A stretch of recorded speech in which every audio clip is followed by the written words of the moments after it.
Have you ever wondered if the way you talk at the doctor's could ruin your care? Many older adults experience this without realizing that the way they speak during an appointment can make all the difference. I'm not talking about fancy medical terms or knowing every detail about your health history. I'm talking about small everyday habits in conversation that can quietly work against you. The truth is, the words you choose, the tone you use, and the way you share your concerns can shape the quality of the care you receive. And here's the part most people overlook: doctors can only work with what you give them.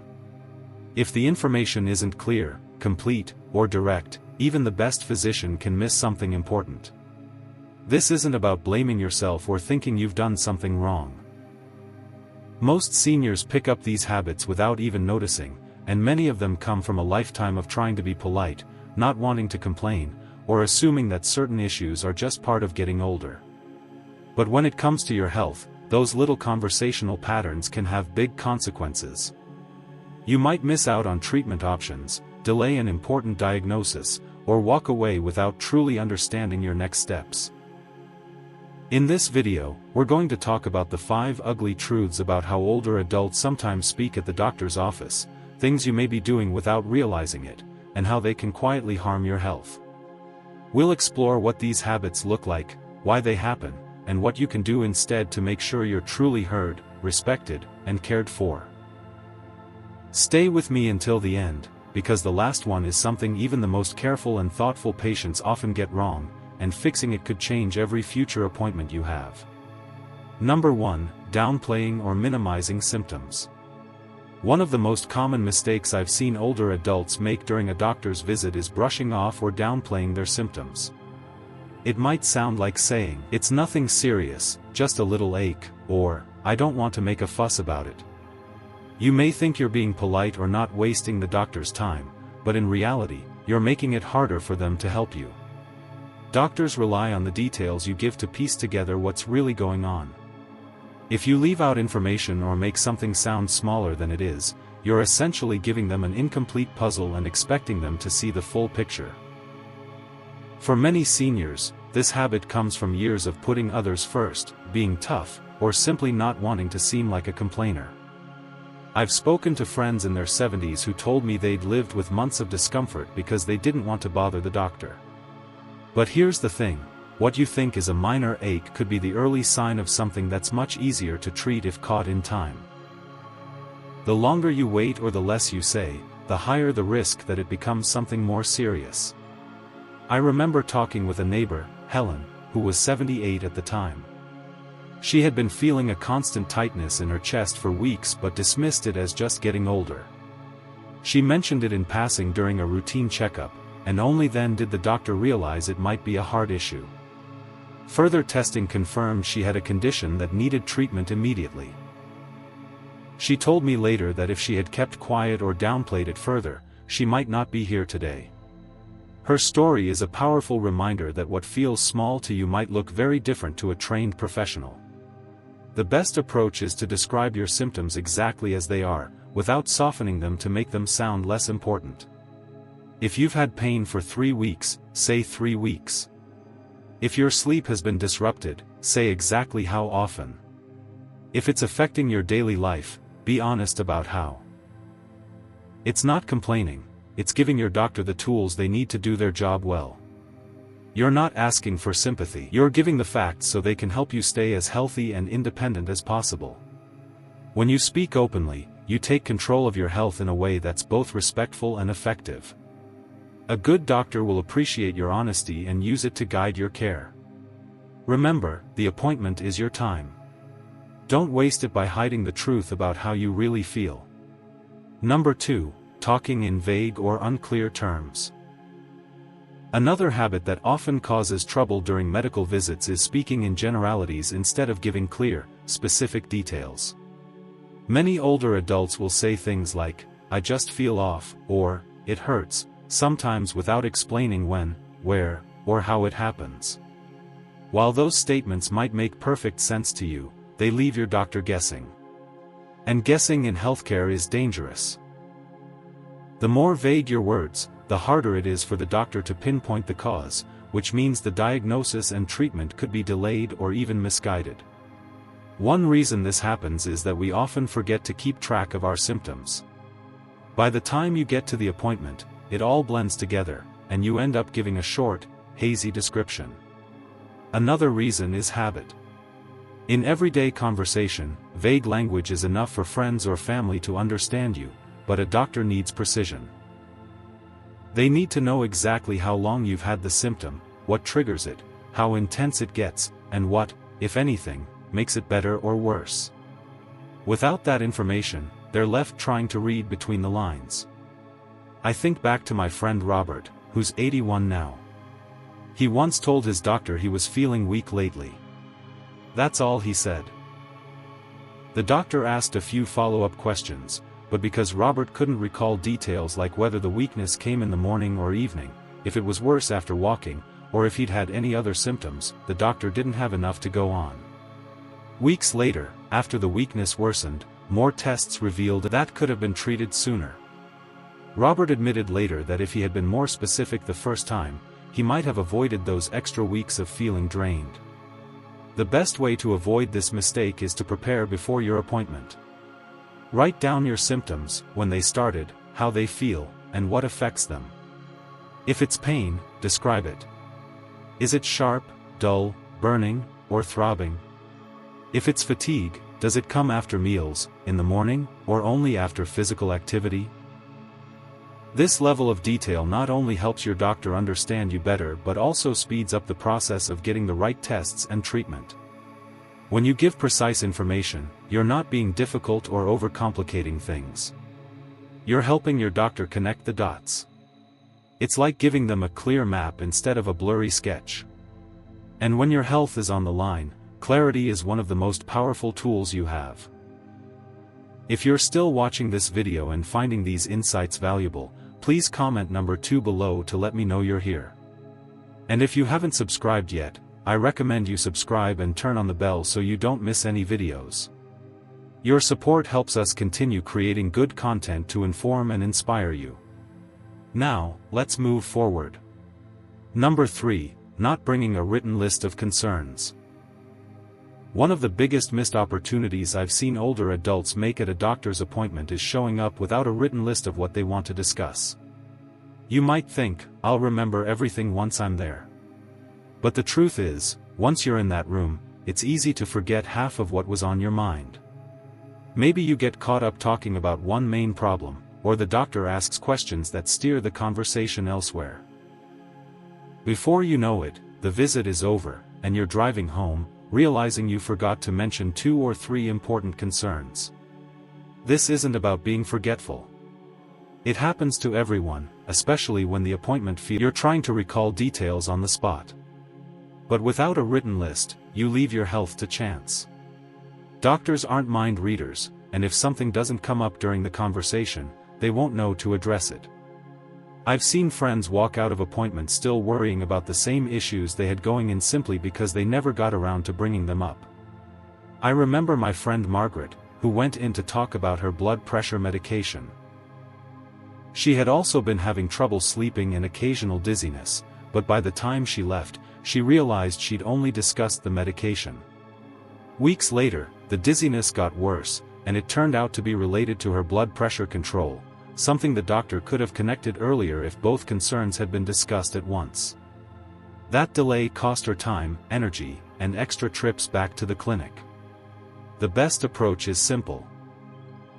Before your appointment, sit down and jot down every concern you have, big or small. Number them in order of importance.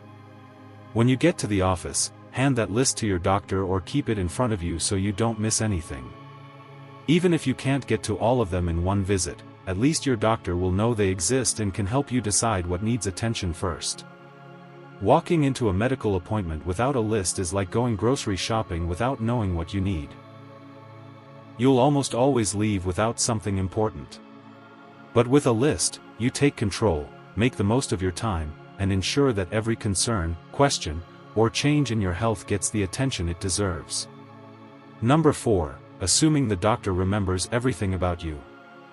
Another habit that quietly hurts many older patients is assuming the doctor remembers every detail of your medical history from past visits. Even if you've been seeing the same physician for years, they often treat dozens of patients each day. They may remember the general outline of your health, but they won't have every lab result, past symptom, or medication adjustment in their head. When you assume they already know, you might skip over important updates or changes, and that can lead to gaps in your care. I've seen this happen countless times. A friend of mine, Walter, went to his regular doctor complaining about joint pain.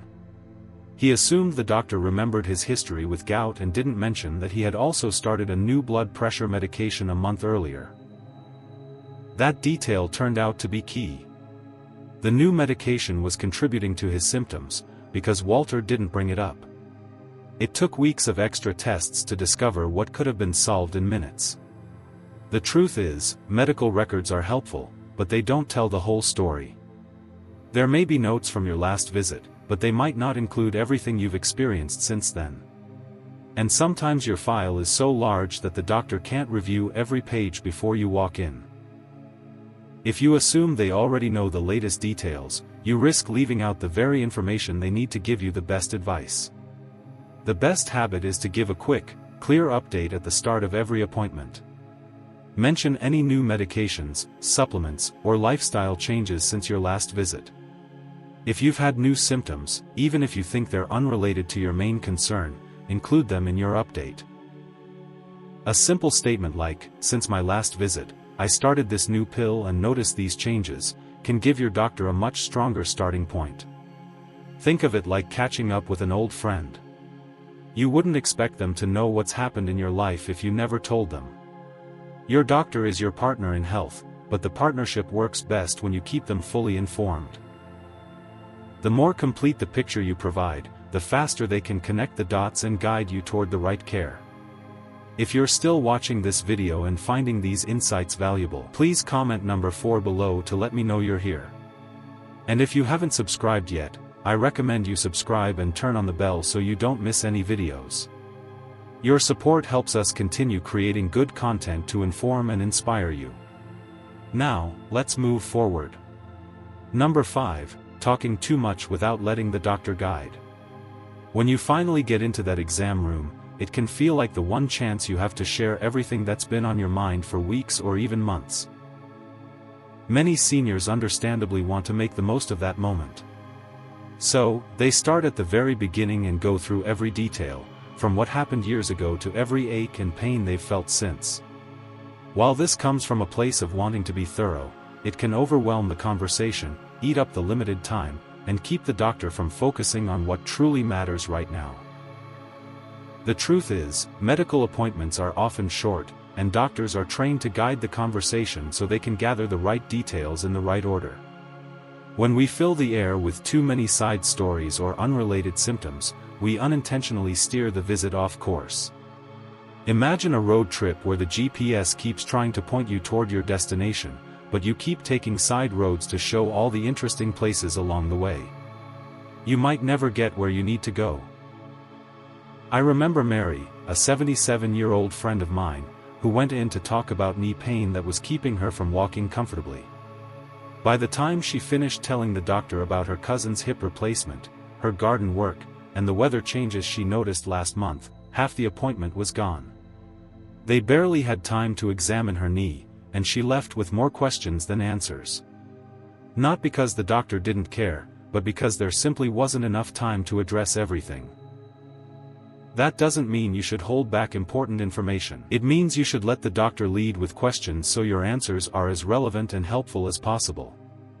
You can always bring a short written list of your top concerns and hand it over at the start. That way, you won't forget anything important, and the doctor can decide how to prioritize each issue. Another tip is to keep your explanations clear and concise at first. Give the main point, for example, "I have sharp pain in my right knee when I stand up after sitting," and then allow the doctor to ask for more detail. This back-and-forth approach ensures the most urgent matters are addressed while still leaving room for follow-up questions. Speaking in a focused, cooperative way shows respect for your doctor's process and gives you the best chance at leaving with answers, solutions, and a plan you understand. Remember, it's not about talking less. It's about talking in a way that works with your doctor's flow, not against it. Arisam Strum. Final thoughts. The way we speak at a doctor's appointment shapes the care we receive more than we often realize. Words can open doors to better understanding, or they can create confusion that slows down progress. As we grow older, the stakes feel higher. Our health concerns carry more weight, and every visit matters. That's why learning to speak with clarity, focus, and mutual respect is one of the most valuable habits we can build. It's not about becoming someone different or rehearsing lines, but about being intentional with the precious minutes you have in that room. Think of it this way. Your voice is the bridge between what you feel and what your doctor can help you with. If that bridge is clear and sturdy, the path forward becomes easier to walk together. If it's cluttered with unnecessary details, mixed signals, or frustration, the journey slows down.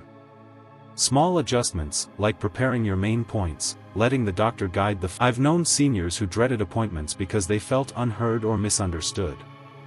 But I've also seen how those same people transformed their experiences by simply approaching conversations differently.